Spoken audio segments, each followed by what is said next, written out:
Okay. All right. Yeah, as far as economics in the breeding industry,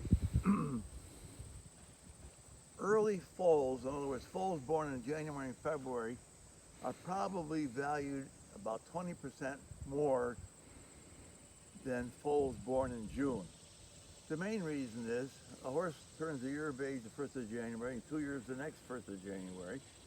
So what you've got is a foal born in June, the following January is only a year and a half old, whereas a foal born in January will be a solid 2 years old when he goes to the racetrack. So you want to make sure that you can breed them early. So how do you do that? Well, obviously if the mare's not in foal and she's what they call a barren mare, well then you start breeding them 1st of February. And if she gets in foal in February, then she'll have a baby in the following January. And that baby will be much more valuable than one born in June, again, because the horse turns a year of age, the January 1st every year. So then it becomes 2 years the following year, and 3 years. And so as a 2-year-old on the racetrack, many people want to have a 2-year-old older and more mature. So a 2-year-old who turned 2 January 15th of that year is much more mature than a 2-year-old who turns 2 years old on June 15th, and will probably get to the races earlier and will therefore produce more money. So that's where the incentive is to breed early. So oftentimes horses that are foaled late, haven't gotten in foal for some reason or other, and it's already June, people tend to stop breeding. And they say, I'll wait till next year and get her in foal early. In the old days, people would tend to breed in June and even July. But now, because of the economics and the value is so much less of a foal born in June or July, it's not worth it financially to breed them that late. How old are the foals that now you ship with the mare to Kentucky? They're less than a month, typically 2 weeks maybe? Yeah, foals or mares come in heat 10 days after they have their baby. It's called the foal heat. Normally during the first half of the year, nobody does the foal heat. It has a little more concern keeping them pregnant on foal heat.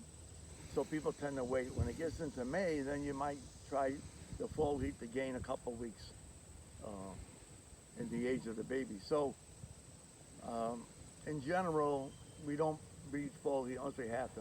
But that being said, as far as shipping, normally you want the foal to be 3 weeks of age, around the 21st day of age, and then you ship the mare. She usually comes in heat the 28th day, and so you can get her on her first heat cycle after the full heat.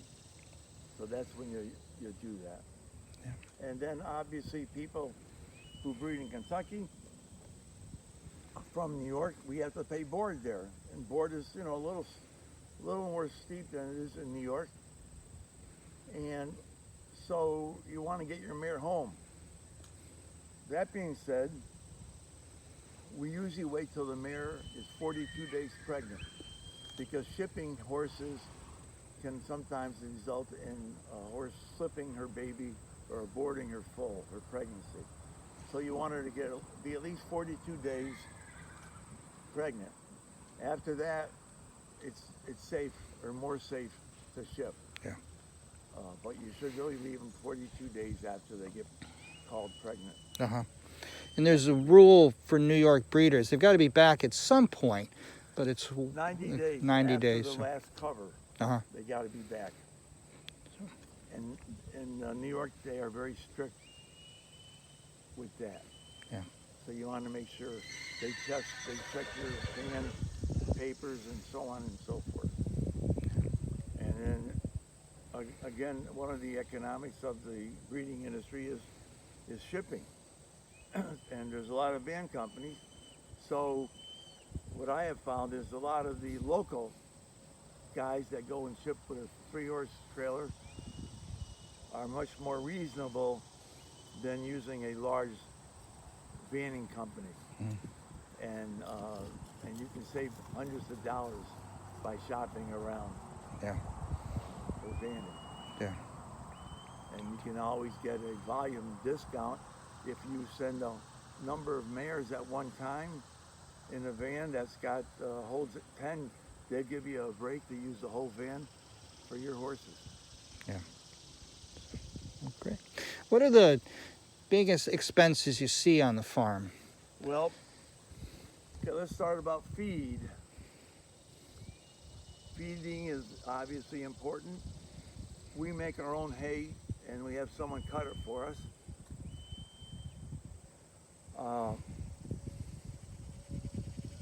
The grain itself, we get it in bulk.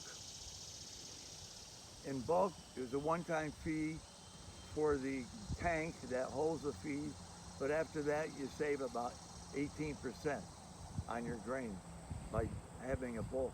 Yeah. Instead of having 50 bags, they fill a big tank outside one of our barns. So that's a way of saving. You don't want to skimp on good quality feed versus bad feed because you're not making any money doing that.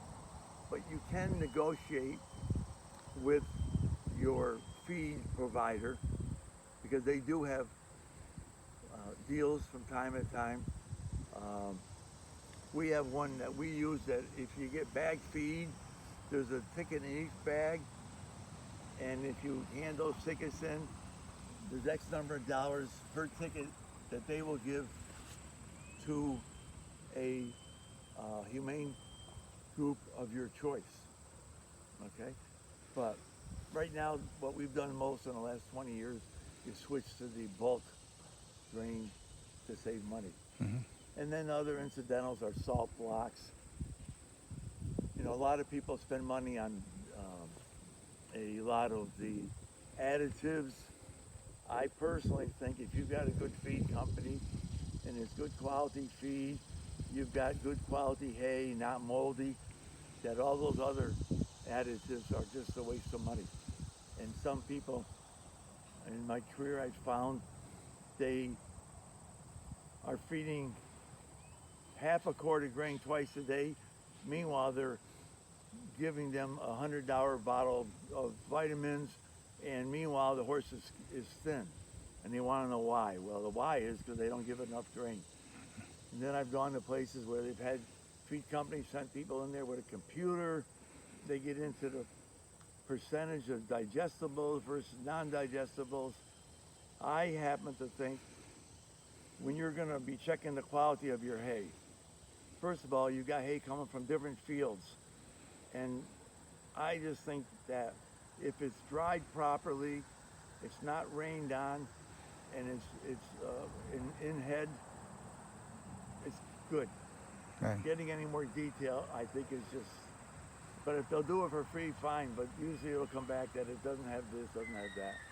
But I don't think you benefit from any kind of, especially if you got to pay for any of those analyses. Right. Okay. Payroll, that's got to be a crunch. Payroll, we're fortunate. We've had, for 19 years now, 19 years ago, I had 3 Guatemalans show up here. All my other folks just went and quit on me at one time. The leader of the group found a farm they wanted to go to instead, and they just left the horses without water, on and on. And these other 3 gentlemen, and the 3 have been with me 19 years, and I've got their sons, their cousins that make up my workforce. And if it wasn't for that, I probably wouldn't be doing this, because they are as dependable as the sun coming up in the morning. Even though there might be clouds and you won't see it, the sun does come up. That's how dependable they are. When it gets to economics, these folks work 80 hours a week. That's what they want. Now, more recently, the government has made it that if they work over 60 hours a week, you got to give them overtime. And in the old old days, you never had to give farm laborers overtime. And it's caused a little bit of disruption because they want to work 80, and I, of course, can't afford to be paying overtime to all the group that are with me. So we've sort of delegated to a couple that have been with me the longest that they can work as many hours as they want, and we just pay the overtime. But as far as labor goes, that is very much of your expense, and I think that it takes a lot of overseeing on who shows up, where they, what exactly they're doing. I don't bother my guys, and they get the job done. But you know, again, with other folks, you very much may have to babysit them to get your money's worth. You always got to have things for them to do, and but it is a major expense. The other major expense is bedding. We use shavings. It's probably a lot just like sawdust. Again, it depends if you've got a source available to provide you with that bedding, and do you have a place that you can store it under cover. Some people prefer straw. We use straw for our babies when they are foaled for the first week of life. The other advantage to shavings, we pile the manure in the back of our farm, and we get paid minimal for people taking that and using it for gardening and so on in the various communities as mulch. Because after about 4 or 6 months, it becomes black. Yeah. And works out real well for that purpose. Yeah. Yeah. And you're buying the sawdust or shavings by bulk. Yes, they bring it over in big trucks. Yeah. So. Yes. Good. Yeah, I don't get the bag. The bag, although it looks, it is a little cleaner, it is a little neater. You have to burn the paper. You got to find the paper. It's a lot more handling. With the shavings, we use a front end loader and load up the wagon. With the bags, you got to store them as well, and then you got to take the bags off the shavings and put them in the stall, and there's more handling to it. Yeah. Okay. And lastly, what would you say to a student in college who really just wants to work in the horse industry? No matter what industry you want to work in, if you want to put your time in, if you want to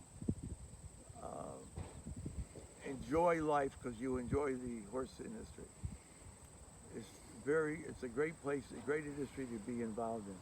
Again, it's not necessarily a 40 hours a week because horses get sick. Somebody's got to be there. You can't walk away if the horse is not acting right and it's 5 o'clock. And anybody can become a manager on a horse farm. No matter what you do in life, you can be very successful. You could own a farm like I have here.